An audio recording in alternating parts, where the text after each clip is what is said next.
안녕하세요. 오늘도 건강하고 활기찬 하루 보내시기 바랍니다. 네, 지금 자꾸 코로나 얘기하게 되는데요. 현재 코로나 때문에 미국에서는 제로 금리, 즉 양적 완화 병행 카드를 진행을 하고 있습니다. 그래서 기준금리를 1% 전격 인하를 단행하고 있는데요.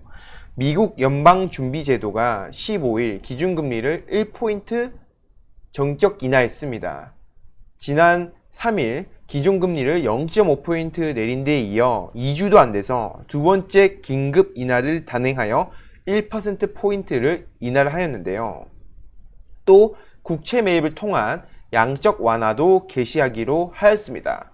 그만큼 현재 이 신종 코로나 바이러스 감염증 확산에 따른 경기 침체 우려를 연방준비제도에서 심각하게 보고 있다는 뜻으로 풀이가 되고 있는데요.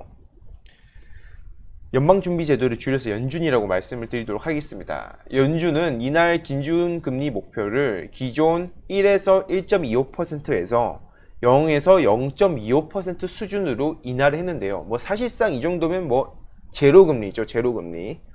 연준은 설명을 통해서 코로나19 확산으로 미국을 포함해 여러 나라가 피해를 받고 경제활동에 차질이 빚어지고 있다고 하면서 코로나19 영향이 단기적으로 경제활동을 억누르고 있으며 경제 전망에 위험이 되고 있다고 밝혔습니다.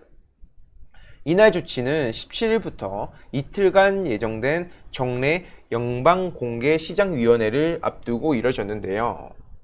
월스트리트 저널은 연준이 FOMC를 회동 후 설명을 통해서 금리 동향을 발표하기 시작한 1994년 이후 정례 회의 전 두 차례 금리 인하를 한 것은 이번이 처음입니다.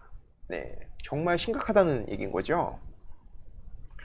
연준은 경제가 코로나19 사태를 극복하고 경기가 정상 궤도에 진입할 때까지 금리를 낮은 수준으로 유지를 하겠다고 밝힘과 동시에 경제를 지원하기 위해 적절히 행동하고 수단을 사용할 것이라고 밝혔습니다.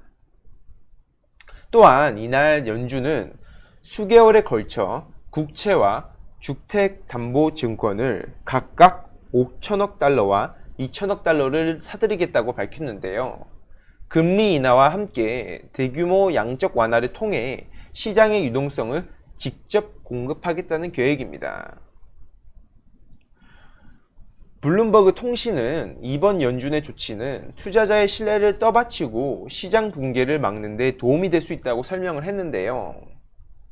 특히 재무부의 재정정책과 맞물린 포괄적인 조치의 일환으로 평가하고 있습니다. 네. 이에 따라서 지금 한국에서도 기준금리를 인하를 하기로 결정을 했는데요. 한국은행이 기준금리를 0.5%포인트 낮춰서 역대 최저치인 0.75%가 됐습니다. 0% 기준금리는 한국 사상 최초예요, 최초. 네.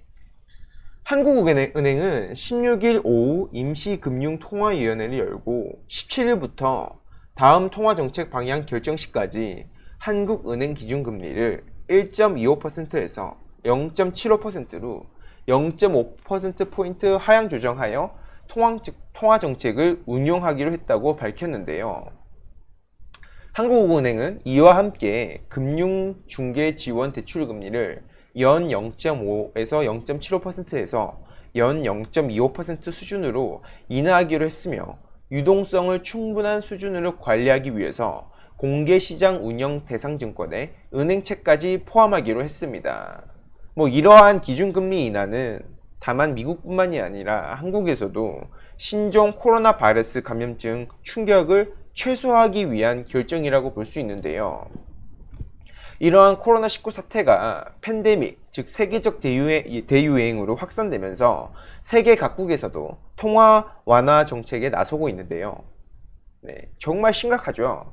네, 한편으로는 이런 금리가 낮아지게 되면서 어떻게 대출 부분에 있어서 많은 부담이 되고 있는 분들에게 조금이나마 좀 짐을 덜어줄 수 있는 대책이 아니냐라는 전망도 있지만, 한편으로는 이렇게 금리가 0% 수준으로 내려가게 되면서 생길 수 있는 여러 가지 문제점들에 대해서 우려가 있습니다. 뭐 예를 들자면 이렇게 금리가 급격하게 내려가면서 생길 수 있는 부동산의 어떤 급격한 부동산 증가, 이런 부분에 대한 우려들이 많이 있는데요. 좀 걱정이 많이 되긴 하네요, 사실. 뭐 코로나 때문에 정말 이런 의도치 않은 결정을 하게 됐는데요.